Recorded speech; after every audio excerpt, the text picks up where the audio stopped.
2025, Gaeilge is a cuig. Season 3, Séasúr 3. We are back again. Thomas Arash, Arish, and I genuinely mean this. I'm so happy and so excited to be back recording Gaeilge Weekly again. In ná era, seo an Iarna, this is the truth. Tom cósásta a bheith Arash Arish ag tafadú Gaeilge Weekly Arish.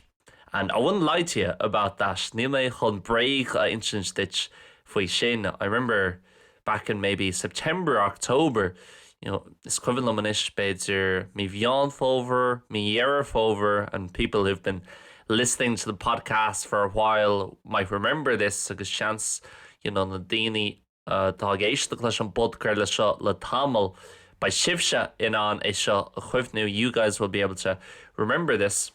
But around that time, I felt like I was maybe losing a lot of my motivation and interest in doing the podcast. Ceapam hartar an am sin grammy a cailú mo chuid sima agus mo chuid spragu is dócha sa fudcréile a dhéanú.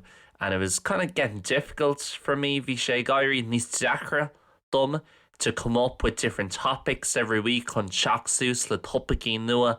Gach shocked, and she just felt like a bit of a chore, to be honest. You know, bhuaigh sé cosúil le obair agus task of bhí le déanú that I kind of had to do every Monday, every Tuesday when I was sitting down for recording gach lún, gach mórts, nuair bhí mé ag sí síos agus bhí an tafadú a dhéanú. But it's been completely different last few months. Probably the last few shows I did before Christmas on the Cúpla show, Déarnach a rinne mé riv on Nullig, and now definitely over this break over the last months, you know, on social le me anús, I've kind of been thinking, I can't wait for the 20th, 21st of January when I can sit down again and record a full podcast. You know, to make tú go mór leis an fiú lá, an tainú lá is fethe de bhí anar agus, you know, just see she's agus podcréile a hafadú. And here we are. So really happy to be back. Loads of big plans for 2025. Tá lán plan an móra agam le haid Gaeilge is a cuig. Not only on Gaeilge Weekly, ní amháin Gaeilge Weekly, but also on Learn Irish Online as well. Learn Irish Online Culma le sin. So yeah, very happy to be back. How has the year gone so far for you guys? Conasatá an bhliain ag dul go dtí seo, díobh se. Guys, I hope it's going very well. Tásúil agam gúil sé ag dul go maith. I have to say, I've had a brilliant start to the year. Tús iontocht den bhliain. Dom sé rénos. Definitely a lot better than last year. I had a horrible start to the year. Last year, bhí drochús tús uafásach agam an nuirí ag Gaeilge is a chathair in 2024 for a few different reasons, which I won't get into. Cúis nó gó agus ní mé hon. Lauert Sween the ruddy shin, they're all in the past and they're all done and they're all sorted out now, so it's not a big deal. Tá siad déanta inis agus, yeah, seannuacht down, old news is what it is. But definitely this year it's been a lot better. It was níos fearr in mlíne. Very busy the first few weeks of the year. Tá mé fearganóthach le cúpla seachtain na nús an chéad cúpla seachtain seo den bhliain. Mainly working on a new course that I'm making for the website over at learnirishonline.com. So níos mó naonrad tá mé gobar chursa nua a bheith ag dul sús learnirishonline.com.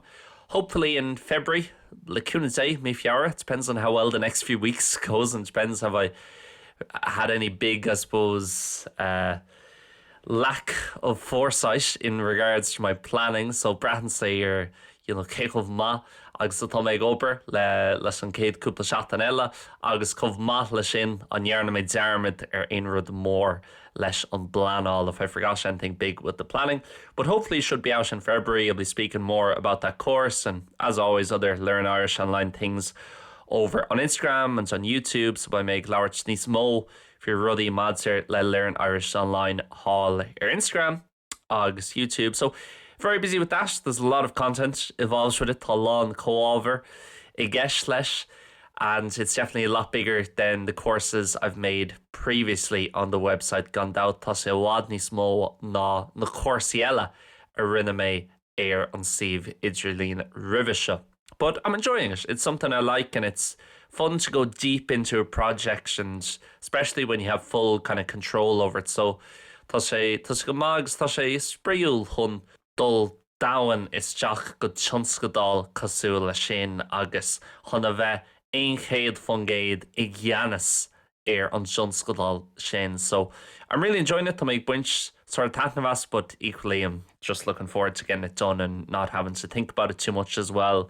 Ag an am céanna tá ag súil go mór leis é a chréicnú agus gan a bheith orm a bheith ag smaoinmh faoi, so not to have to be thinking about it. So very busy with that, and a few different goals for 2025 and different things I'm trying to work on. Cúpla ruds ar friúil, cúpla sprocht ar friúil a bhfuil mé ag déanamh obair orthú le haid 2025. I suppose like a lot of people, you know, around this time of year, making an effort to really focus in on one or two new things or kind of push one or two things more. So cosú le lán daoine ag tíre isteach ar cúpla ruds ar friúil don bhliain nua, and they're going well for now. I mean, I have a full list here, which I must check out because I had it in front of me for the other two versions of the podcast. Tá list omlan, or lista omlan, go leisceil agam an so, agus beceartm é a thógáil amach, mar bhí sé os mo chóir, don dá leagan eile tin fud creile an tachtan seo. And, you know, with kind of New Year's resolutions, or I suppose the New Year, I always make a list of different things I want to do. With gcónaí, you know, ag dearan na bliana, dinam liste de rudaí a bhfuil mé ag iarraidh déanú sa bhliain nua. But I never like saying, oh, I'm going to completely change this. Ní maithlam rá ó tá mé chun é seo a athrú, like chéad fan géad, agus é seo a dhéanamh I mód go hiomlán sa friúil. I'm going to do this in a completely different kind of way. I more so prefer like making little changes here and there. So it's maithlam níos mód is athraithe bíoga a dhéanamh an seo is an siúd. So kind of maybe picking out one or two of the best things in my life, or things I enjoy, or things that are good for me. Ag beag chomach cúpla den na rudaí is tábhachtaí domsa nó rudaí tá go maith dom chláinsa, dom a gheabhar chláinsa, the payrod for whatever, and kind of saying, okay, I'll do more of them, and then the other things I'll do less of that. So tá mé chun níos mó den 6 rud sin a dhéanamh, agus tá mé chun níos lú de seo a dhéanamh, and kind of just amending things, bit more of this, bit less of that. So beag níos mó de seo, beag níos lú de sin. Rather than, I think if you kind of say, oh, I'm going to completely change the way I'm living my life, and you know, I'm never going to have any sugar again, and I'm going to be constantly working out every day. Ní bhaid siúcrán maríomh in my héal agus by me ag déanamh workout chula lá, you know, you're not going to be able to keep that up, and there was probably a reason you weren't doing that in the first place, because that's not what you really want to do. So I like looking at my life as maithlam féchans my héal, and kind of just adjust things here and there at the end of the year or going into the new year. Ag dearan na bliana, no, ag dul isteach don bhliain nua. So yeah, I must find my little list here. Here it is, 2025 initial thoughts I've written at the start of it, 2025. So it's céad smaointí atá scríofa agam war an Latnig. And the reason for that, I suppose, is again, it's not kind of I have to do this or this is going to be measured by this. It's more so just general ideas of stuff I would like to keep in mind throughout the year. So smaointí generalta watlam chuineáil imime insin é ri na bliana. So those are one of the big ones, and one of the ones that I'm busy with outside of work is the Italian. I was speaking a lot from time to time on the podcast last year about this. So óam gaham bhí mé ag labhairt fao seo an bud creile an nuri. But I started to learn Italian at the end of 23, the start of 24. So let's say 1 year ago, hartar bhliain ó hin thosaigh mé ag fólam na hiodálaise, because I'm happy with the level I have in Spanish, and I wanted to do something new. Tá mé sásta leis an level atá agam leis an Spanish, agus tá mé géirí rud ag an nua a dhéanamh. That's not to say that I can't get better in Spanish. Ní hé sin le rá nach féidir lom fiosrúcháin leis an Spanish. Definitely 100% can get a lot better, but you know, I can sit down and talk to anyone for an hour or two now and listen and understand what they say. No problem. Tá mé ná sí síos agus labhairt le duine éigin ar feadh ór nó chó agus gachar de hiiscint fibre be, normally, unless they have a kind of strange or extreme accents. Muna bhfuil aonsáis canúint nó blas aisteach acu. then I can understand them, no problem. Coming on either Hishkins, fiber bit. And I want to do something different. I want to spend more time initially in the future. Tommy Giri Nismo Ama, a Kahiv Sinidal, Satauki. So I said it'd be cool to learn. And throughout 2024, Irich Gavila is a Kahar. Kahavimshra of Ian. It was a hobby. It was something, you know, when I wanted to study, and I spoke about this again a lot on the show, so I won't bore people with it. So the lads are on a chur or dhaoine, mBéarla Seol. But it was very much when I wanted to do it, I would study it. Nervi me giri, Stadzer Iano, rinne me Stadzer and then if I didn't want to do any study on it for a few weeks, Monrow me giri Stadzer Iano an Dalish fa cúpla seachtain, ní rá me honeinrod Iano. I wasn't going to do anything. And it was nice that way. It was just a nice little hobby, and I was ticking along, getting better bit by bit, not that fast because my practice wasn't that consistent. Ní rá me on leanúint le me chuid clochtú. But it was fun and I enjoyed it. It got to an okay level in terms of, you know, being able to understand bits and pieces and being able to express myself with basic ideas and hold kind of a basic conversation. Agus chora bonusach chuinneáil. Of course, it's easier if you already speak Spanish. Tá sin níos éasca an tá in Spanish agat hana féin. So doing a lot of that, and for 2025 I said, right, this is the year I really want to focus in on it and really make a big effort with it. So shut and lean bhfuil mé géirí díreach isteachar agus iireacht ulmhór iireacht mór a chur isteach. A big effort, not a massive effort, but to put in a big effort and to put a bit of pressure on myself. You know, I'm beag an líofa a chur orm féin. It's going to say, make sure you're doing a bit of practice every day, even if it's just 20 minutes, half an hour. You know, 5 or 6 days a week. Cúig lá nó sé lá in line seachtainna leid beidir leat or chur nóméid or clig a dhéanamh. And so I'm really focusing in with that, locked in, as the kids said. So to my locked in, agus ag dírithe isteach anis le sin.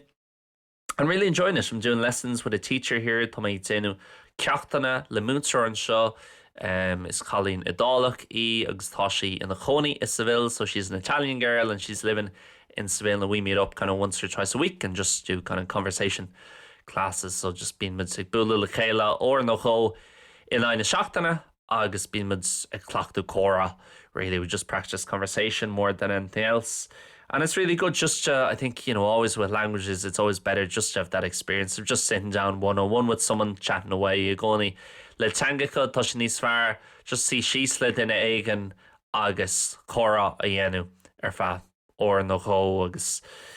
I suppose it's just more real to what I want to actually be able to do. You know, like tá sin níos cosúla le cad bhfuil mé géirí déanú. You know, when I go to Italy in the future, God willing, má tá mé ag dul le cúna dé go dtí an Nidal sa tauci, I want to be able to kind of stop and chat to someone and chat to them for 10-15 minutes, no problem, and kind of understand them and express myself. Tá mé géirí labhairt sló agus a bheith in an chora dhéanamh agus, you know, people have different reasons or different motivations for learning languages. Tá spragu agus inspirad difriúil le gach duine, maidir le teangacha agus teangacha a ólam. But for me, that's the main thing. I just want to be able to converse and hold my own and be able to have a normal conversation with someone on whatever, any kind of normal topic in no topic. So the best way to get good at that is just by doing it, or doing the closest thing to that. An cuias fearr an bailachas fearr chun é sin a dhéanamh.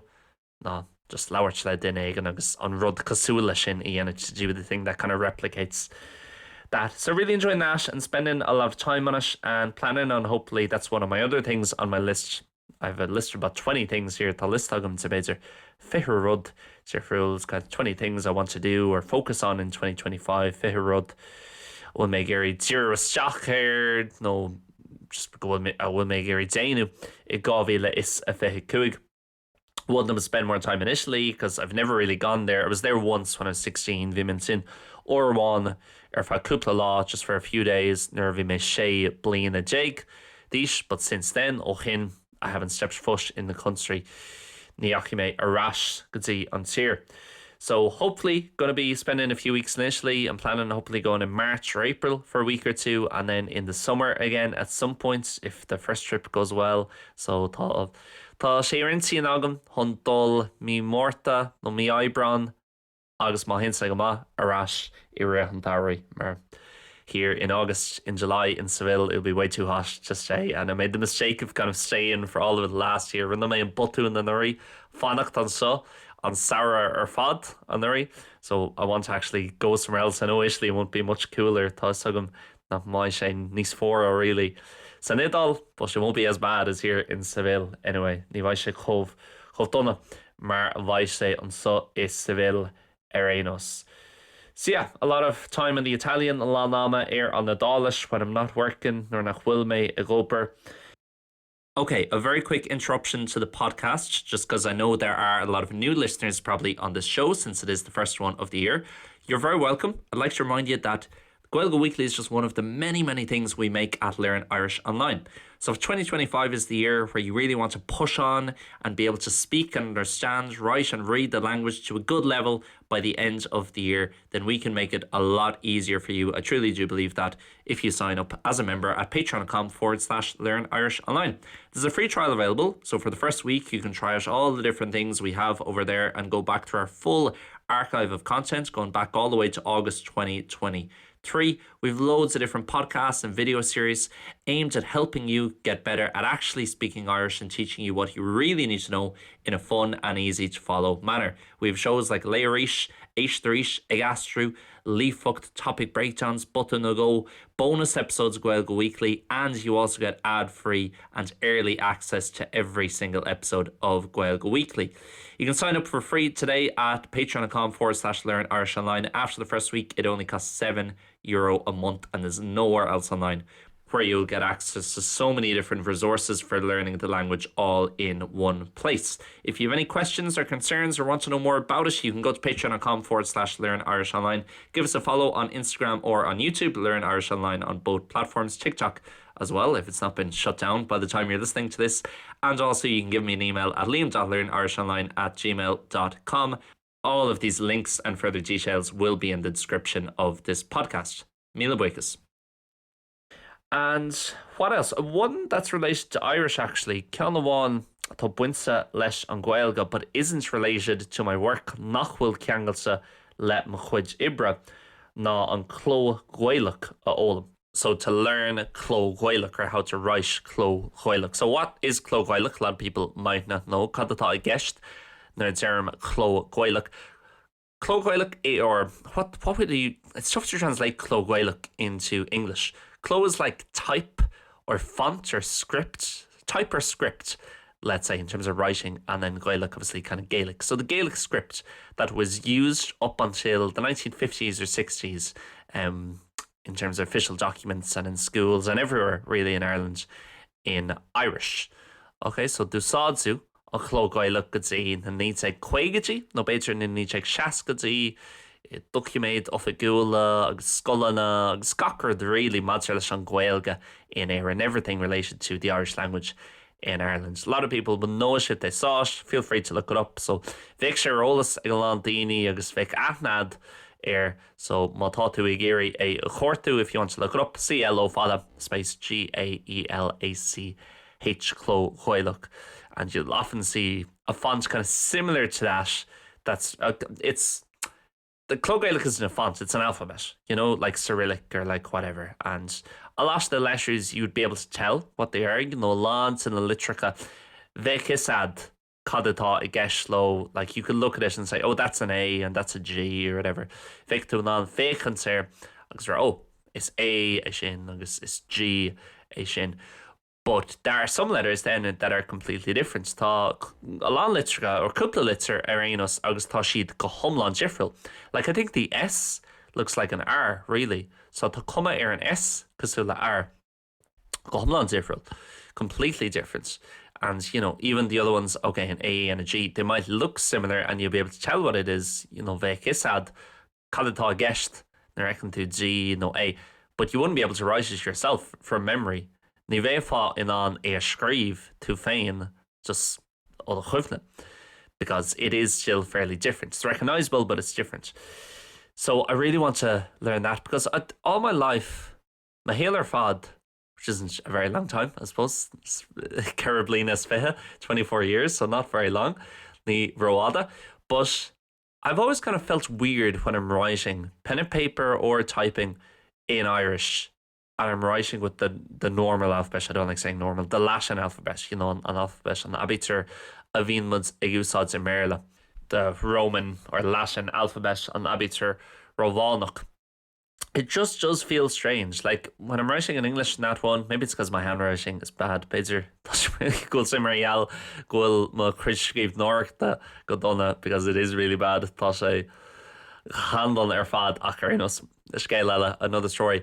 And it just does feel weird. I don't know, do other people get the same thing? Irish, when I speak it like this, it feels completely natural and normal, and it feels like, people would have been speaking Irish 50 or 100 years ago. Moille say casúil leis an chuíostocha bhí an Gaeilge leabhart chuige bliain ó hin nó chéad bliain ó hin. But when you're writing, something does, for me anyway, dumsa arenos, something does feel weird about it. Tá rud ag an beaganaíon aisteacht faoi. And it was only this Christmas someone mentioned something to do with the Gaelic script and the clógáileach.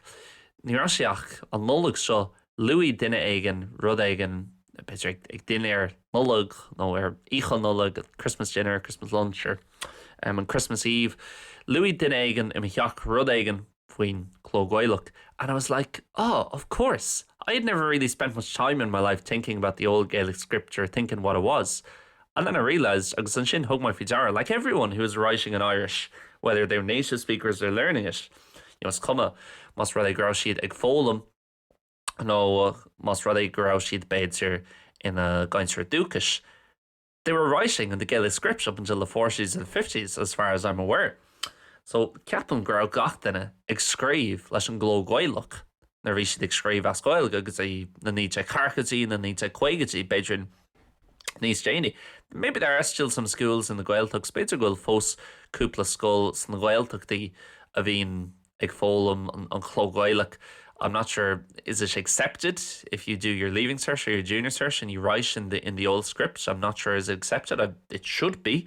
But I'm not sure really would it be, especially if you had someone correcting who didn't understand the old scripts go háirithe. Mas rud é go raibh duine aigen ag ceartú agus ní raibh siad an chlógáileach a hiiscint nó ní raibh an chlógáileach eolalas acu. So I'm not sure, are there any schools that still teach it, but I want to learn it for myself and learn how to write, and it shouldn't be too hard. Súlagam nach mai sé ró chuna agus ró jacker. But yeah, with my bad handwriting, maybe I'll have to slow down a bit. Chance go mai scríb beagnaí níos móla agus níos deise mar eall go chuid scríb nóirta chomh donna sin. So yeah, well, like one like that, I'm so busy at the moment, tá my cóga nóthug faoi láthair. I might not get started on that till June or July or even October.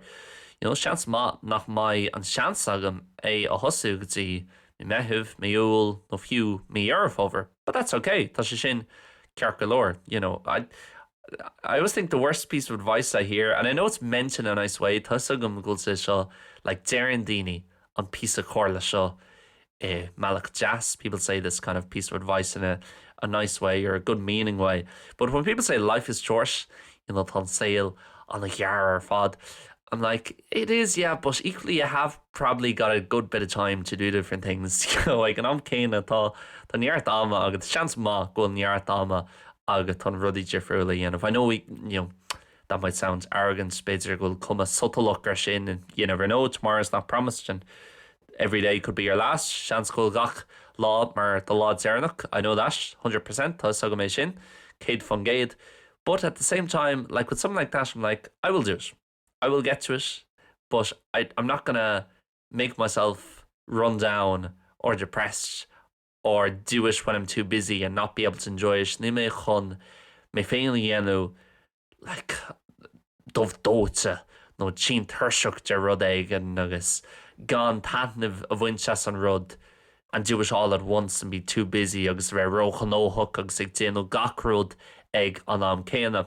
Patience, faide, bit by bit, piece le piece, I'll eventually have the time to sit down and do it. Le cúna dé bain seans agam agus by an tám agam chun éanamh ag am éigen at some point. So things like that. Sometimes there's no rush, but equally there's stuff in life where you have to do things and you have to do them soon. Tá rudí sa saoil agus caithí tú i dhéanamh agus tá is agat go gahí tú iad a dhéanamh go luath.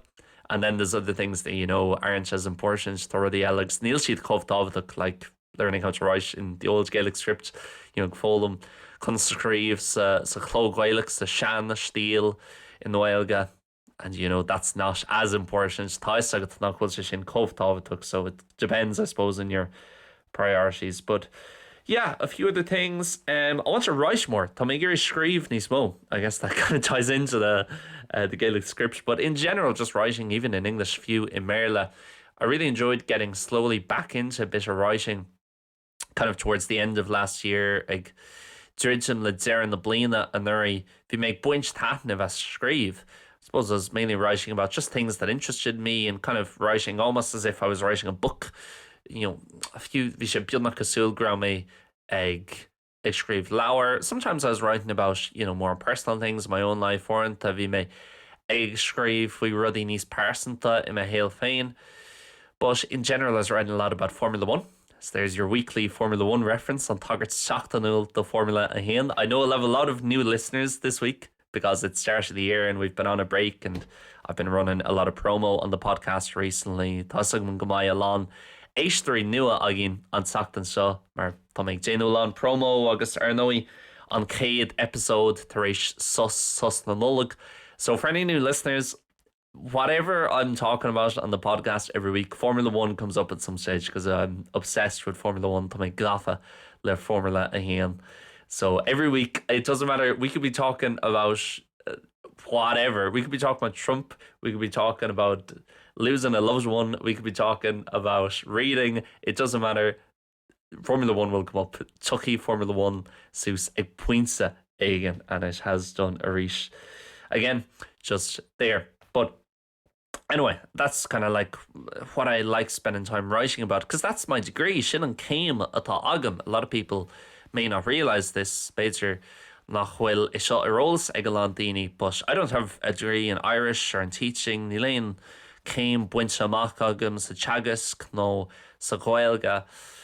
My degree is in journalism, so tá céim agam san iarasóireacht. I studied journalism from 2018 until 2022. So rinne mé staidtear ar an iarasóireacht ó Gaeilge Thugteig go dtí Gaeilge is a fédó in the University of Limerick in Ulster Limni. And really up until probably 2020, up until about COVID, I wanted to be a sports journalist. Sus go dtí beidir Gaeilge fithe bhí mé géirí a bheith I ma iarasóir sport. And that's, I suppose, one of my big passions is writing and talking in general. I'm lucky now with my job tá tá ríomhphost that I do kind of get to do that, and this in a way is journalistic for me, being able to just express my opinions and talk about different stuff that's going on. On an chance of it agam a chuid tormi a hort agus lauert fri ruddy difriúla a bhín Seol. It is kind of connected to journalism in some way, maybe. Tá sé sais buinte leis an iarasóireacht chlí. But that was kind of what I wanted to do. And then I changed my mind and I lost some interest in it throughout university. Chail mé me chuid sima beidir ann I rich me chuid zama an sin ag an old school during my time at UL.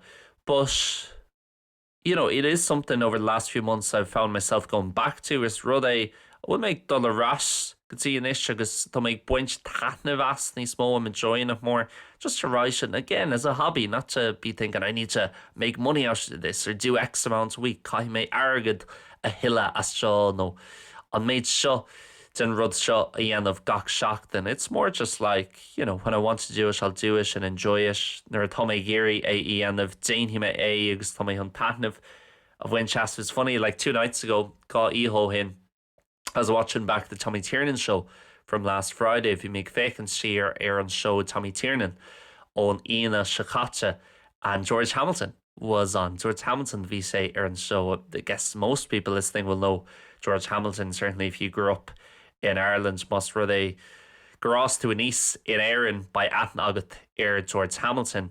But if you don't, he was the main commentator for sport, certainly on the soccer for 40 years or something. Vistimar on Príomh Trochtor Orty Sport or Fabids or Carcablin, maybe more to be honest, Bids níos mó, or 35, 40 years, around that anyway, Harter and Ivershin, around that number. And he was on talking to Tommy Tiernan, bhí session ar an show ag labhairt le Tommy Tiernan, and I was thinking, wow, if I didn't have the life that I have now and the job that I have now, muna mé chun post atá agam inis agam, agus muna ramein so ag déanú an rud seo. If I wasn't here doing this, I think that would be the type of thing I'd be doing. Hopefully, it's tougher industry to make it in, for sure. Tá an sionscail sin níos deachra ceapam agus tá níos mó umíocht down, there's more competition in it. So I'm not sure would I be able to do it. Níl sagam an méach mé in áin a dhéanamh, but I'd love to be doing something like that, traveling around, commentation on games, writing about games, even though I'm not really a big soccer fan, but about whatever sport, about F1 or boxing or whatever, Formula 1, darnálaíocht, Payrod is coming. And I'd love that, and having my own podcast about it like this and speaking about it every week. And maybe it's something I will do at some point. Chance gon dhéanamh mé rud éigean cosúil le sin ag pointe éigean. I love Learn Irish Online and I love the business I have, but I do want to do more things outside of that, hopefully at the same time as Learn Irish Online. Tá mé géirí níos mó rudaí tíomh muite sin a dhéanamh sa todhchaí freisin. So who knows, maybe one day I'll get to do that, and I'll get to write a book about F1 or whatever else by men on leabhar scríomh faoi Formula 1 agus Payrod eile. But yeah, I know I really enjoyed that interview, by the way. It was really good. When my antathnamh as an agalaibh sin le George Hamilton, and the format of the Tommy Tiernan show, I know this isn't groundbreaking or anything, or I'm not saying anything we don't already know. Thosaitheoirí nach bhfuil mé ag rá aon rud nua an seo, nó aon rud an a spreagúil thos ag gach den faoi seo ceapan. But the format of the Tommy Tiernan show is just brilliant. The format céintach, and not just the bit about him not knowing the guest. Ní amháin an chuid se, níl is aga cé a bhaid ag siúil amach cén a bhaid ann, what guest there will be, but also just how good an interviewer is, cé chomh ma agus atá sé a chur den éigean faoi agalaibh. And I speak more about that actually in the Níos Simplí and I think the fully fluent versions this week. I probably won't have the time this week as we've already hit the half-hour mark. Chana féin tá lá or déintagam ach tá sibh an éisteacht leis an leagan Níos Simplí, má tá sibh ag éirí agus an leagan umláin, the kind of full or standard version. And I was speaking a lot more about Tommy Tiernan and his way of being, I guess, or his way of interviewing people as well, and chuí a bhíonn sé a chur daoine faoi agalaibh. But I really enjoyed that, and I listened or watched as well, if you make fakins here, on agalaibh a rinne sé le Pete Doherty cúpla seachtain ó hin, the interview he did with Pete Doherty of the Libertines a few weeks ago, and that was really good, really powerful. And the fact there's no audience as well now, I think makes it even better. Marianne chfuil ein audience nach chfuil ein slua an sin ceapan gúil sé níos fearr anis, because I think for the first few series there was an audience ceapan. Don chéad cúpla srá bhí says lucht féchan agus bhí slua ann sa studio, but I think it's much better without it. But I'd be interested in hearing your guys' opinions. As always, the comments or Q&A bit is open if you're listening on Spotify. So that is it, guys. Chinné, big thank you for tuning in for the first show of the year in 2025. Gur míle maith as tiúnal isteach I gábhíle is fé cuaig. If you're learning Irish, which I presume you are, if you're listening to this version, mas rud é gohfuil tú ag fólam na Gaeilge, agus is tócha gohfuil tú má tá tú ag éisteacht leis an leagan seo. You can do it. Trust me. Keep on working throughout the year. You can just do half an hour a day, little pieces here and there. Be reading a bit, be speaking a good bit, whether it's by yourself or with other people. Is come má tá tú ag labhairt leat féin I éonar, nó le daoine eile. Read a good bit, big leave, come esca, write as well, big scríb, and try and do as much as you can, and you can get there and enjoy it. Make sure you have it set up and you're doing it in a way that's fun for you. Din cínta good to ag déanú gach rud is slí a bhaine tú taitneamh. So best of luck, Gnáthleagan leat, and I'll be here for you throughout the year anyway, with about 40 episodes, probably more, and well, about 120 or 130 different versions of the episodes, since there'll be 3 every week by 3 leagan éisteacht amach gach seachtain. We'll be here pretty much every week of the year, bar a small few weeks or a month break in the summer. Seachas sus beag ar fá cúpla seachtain nó mí umláin éire an thabhairí. I'll be here for you every week, regardless of what else is going on in your life. By mission seo gach seachtain is cuma cad eile atá ar siúil I the Hail. Big thank you for tuning in, guys. We'll be back as always 4 o'clock next Wednesday by Mr. Ash Mars Canach ag a cathair clog am na Héireann, Irish time, IST, Irish Standard Time. If that's the one, I think that might be Indian Standard Time actually, IST. But anyway, Arianos, Gurmila Mahi, Ask Chun Stock. Big thank you for tuning in. I'll speak to you next week, next Wednesday, by my Glárts Live Arish. Say Céadaoin Shohugan. Goodbye and God bless. Slán agus Bannacht.